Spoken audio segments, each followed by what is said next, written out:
As a kid, all a nigga wanna have was a Burberry scarf and $3 in my pocket. Instead I got beat with a switch, but I don't give a fuck, but it's on my body. Scars all up on me, but I run around from everybody. Life lesson learned, I better learn from this bitch, nobody. She pushed me around, she didn't give no motherfucks about it. She broke my heart 3 times, but I ain't getting... The Los Angeles Chargers are going on the road to face the Cincinnati Bengals in the first game of the Joe Burrow era in Cincy. And this is a really intriguing game. I think this is one of the more underrated games that's going to be on this weekend. Because you got to look at it like this. Joe Burrow is making his rookie debut against the Los Angeles Chargers. And Los Angeles Chargers have one of the best secondaries in the NFL. Despite the fact that they did lose Derwin James, they still have a doggone good secondary. I mean, they are absolutely loaded at cornerback. I mean, you got Chris Harris Jr., who they brought in from free agency from the Denver Broncos. You got Casey Hayward. You got Desmond King. You got safeties Rayshon Jenkins and Nazir Adderley. So, I mean, this secondary for the Los Angeles Chargers, although Derwin James is not going to be playing this game, he's pretty much out for the season, 6 to 8 months. This is still a really good defense. On top of that, you got Joey Bosa and Melvin Ingram, who are one of the best pass rushing duos in the NFL. And you're looking at Cincinnati Bengals, they got a really tough task ahead of them. Because not only does Joe Burrow have to throw the ball against a really good secondary, but how's his offensive line going to hold up against a team that is really good at getting pressure on the quarterback? And for the Cincinnati Bengals offensive line, if you're a Bengals fan, you're just hoping for this offensive line to just be average. Now, you do bring Jonah Williams, who will be making his first NFL star in this game, because last season as a rookie, we didn't get to see him play in any NFL games at all because he suffered a season-ending injury in training camp. So he's making his first debut as well. So I want to see how good this offensive line for the Cincinnati Bengals actually is. And this is a really good test. If you're a Cincinnati Bengals fan and you are, have concerns about the offensive line, this game is going to determine how far your offensive line is and how far away your offensive line has to becoming a good offensive line in the NFL. And if the Cincinnati Bengals are able to hold their own in this game, at least from an offensive line standpoint, if you're a Bengals fan, you got to feel pretty good about that. So, I mean, we're going to see how good this offensive line is for the Cincinnati Bengals. Now, although Joe Burrow does have a tough task ahead of him, facing a really good LA Chargers secondary, he has a really good group of wide receivers that he gets to throw the football to. You got AJ Green, who without a doubt is going to be playing in this game. You got Tyler Boyd, T. Higgins. So, I mean, you got a really good group of wide receivers that Joe Burrow is going to have at his disposal. And this is basically going to be a chess match. Who's going to be able to come on top? The wide receivers for Cincinnati or the cornerbacks for the LA Chargers? So let's move on to the Cincinnati Bengals defense against this LA Chargers offense. Now, I think that the Cincinnati Bengals have one of the more underrated defensive lines in the NFL. I actually believe that they have a top 10 defensive line. You got Sam Hubbard, you got Geno Atkins, you bring in DJ Reader in free agency, who is one of the best run defenders in the NFL. I mean, you got a lot of talent there at that defensive line. It's a lot of guys I'm not even talking about right now, but that's just a few of the names to look out for in this game. And for the LA Chargers, they also are a team that has had some concerns on the offensive line. Now, although the offensive line is improved, you bring in Brian Bulaga in free agency from Green Bay.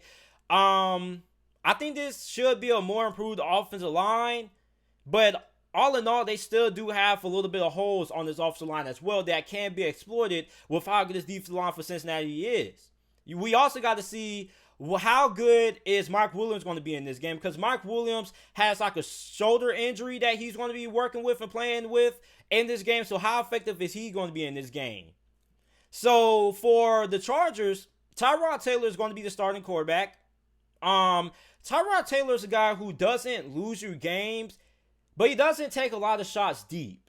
And a lot of Chargers fans keep saying that Tyrod Taylor got to learn from Phillip Rivers. He learned to be more aggressive. It doesn't really necessarily work like that. You just don't learn to be aggressive. Like Tyrod Taylor, his playing style has pretty much been, take what the defense gives you, don't take a lot of shots deep. So if that's how Tyrod Taylor has won games, he's not just going to completely change his play style around and just throw the football deep and things like that. Because Tyrod Taylor is a guy who, if you give him talent, he can win games for you. And he has a lot of time. You got Keenan Allen. You got Hunter Henry at the tight end position, who is one of the best tight ends in the NFL. You got Austin Eckler in the backfield. And I think that Austin Eckler could be in for a Chris McCaffrey kind of season because of what he's able to do, not only running the football, but what he brings in terms of the passing game. In certain situations, he could be the Chargers' third best option in the passing game in certain formations for the Chargers in this game. And you look at the Cincinnati Bengals defense, the cornerback position, I mean, it's not great, but it's not bad. I think they could improve there. The secondary is really phenomenal. Like, I like their safeties. Like, the back end of their secondary with Jesse Bates and Von Bell, I love both those two guys. I think they're two of the best young and up-and-coming safeties in the NFL, especially Jesse Bates. And, I mean, the linebacker position, don't really know what to expect out of the Cincinnati Bengals linebackers because their linebacker position has been pretty poor for the last couple of seasons. So, I mean, this is going to be a cat and mouse game. I think whoever wins this game is going to be the team that's able to take care of the football and a team that's able to score. Because I'm not really expecting a lot of points to be put up in this game because I think both of these defenses are going to be able to neutralize these offenses. Now, if this game ends up being like a 30-point game, then I would be really surprised. But I think whoever wins this game is going to be pretty moderate. I think, like, I'm not expecting neither one of these teams to score more than 20 points in this matchup. And for the Cincinnati Bengals, A.J. Green's returned. This is the first time that we've seen A.J. Green play football since 2018. So how good is he going to be? Because he's probably either going to be matched up against Casey Hayward or Chris Harris Jr. So he's also going to be tested as well because he's going to be facing a pretty good, formidable cornerback, whoever he's going to be lined up against. And he's looking to prove that not only is he still one of the best wide receivers in the NFL, despite being 32 or 31 years old, but he's looking to get a new contract. So for the Cincinnati Bengals and the LA Chargers, it is a lot of interesting factors going into this game. And for the Cincinnati Bengals to win this game, without a doubt, this offensive line has to be able to hold their own. They have to be able to hold their own. They have to be able to stand up to Melvin Ingram and Joey Bosa, hold those guys off. And I also think that it helped Joe Burrow out. I think that the Bengals are pretty much going to try to run the ball a pretty good bit to kind of take some of the pressure off of Joe Burrow, because when you have a young rookie quarterback, you don't and you're facing a great defense like the Los Angeles Chargers, you don't just want to put this game all on his shoulders. Like, you want to be able to, help him out. And Joe Mixon is a guy who just recently signed a brand new extension a couple of days ago. And this guy who has had back-to-back 1,000-yard seasons behind not so good offensive line play. So the Chargers want to win this game. I think the offensive line and how good are they going to be when it comes to running the football is going to play a big factor in terms of how are their chances going to be in terms of winning this game. And for the Chargers, my thing is that I fear like the Chargers with Tyrod Taylor, he is going to have to take some chances downfield. Are the Chargers going to be able to generate enough big plays to win this game? Because at the end of the day, the team who wins this game, in my opinion, is going to be the team who has, the more big plays. Which team is going to have that biggest pop play? That, it's like a 40-yard or 50-yard reception or something like that, or 40-yard, 50-yard run. So in terms of scoring, I think this game could be a little bit boring to watch, but interesting at the same time because this is going to be like a chess match. So the team I want to take to win this game, I want to take the Los Angeles Chargers to win this game, simply for the fact that I think that the Chargers defense is going to be able to get the best of Joe Burrow in this offense because of how good this defensive line is for the Los Angeles Chargers and their ability to get pressure on the quarterback. And I mean, this is a really tough outing for any young quarterback. Like, you're a rookie quarterback in Joe Burrow. I know you've been really good throughout training camp, but this is training camp. Okay? Now this is the real thing. You're not facing your teammates. You're facing other teams who want to take your head off. And if you're Joe Burrow, I understand Joe Burrow is going to be a really good quarterback. I'm not doubting that. I just think that he could struggle in this game versus a really good Chargers defense. And I don't really trust his offensive line enough. Now, I know the wide receivers are going to be really good, but you're facing a really good secondary as well. So in terms of, who's going to win this game, I got to take the Chargers to win this game.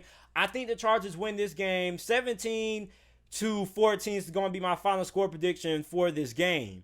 Because I'm not expecting a lot of points out of neither one of these offenses, because I think that the Bengals defense should be enough to kind of, hold back this LA Chargers offense, even though this LA Chargers offense necessarily this season. It's going to be one of the offenses that are going to be putting up like a lot of points. So I think this is going to be a pretty low scoring game, but I got the Chargers win this game 17-14. I just think that their defense and their cornerback position is just so good. They got so much depth there, even though that they don't have Derwin James playing. It's just a really tough outing to ask Joe Burrow, ask the rookie to come in and, just have a good game versus a really good defense for the Los Angeles Chargers. And I think that the Chargers offense are going to be able to do just enough to win this game. So I'm going to take the Chargers to win this game. 17-14 is my final score prediction in this game. Now, I do think that the Chargers, they could lose this game. But ultimately, I think that they have a really good shot at winning this game. But I wouldn't be surprised if the Bengals come on and they pull off the upset there. Because when you got a rookie quarterback, you don't really know what to expect out of the rookie quarterback, what he brings to the table, what to expect from the Cincinnati Bengals offense. So the Bengals do have a pretty good chance of winning this game, but I'm going to side with the Chargers just because their defense and Joe Burrow is going to be matched up against a really tough secondary.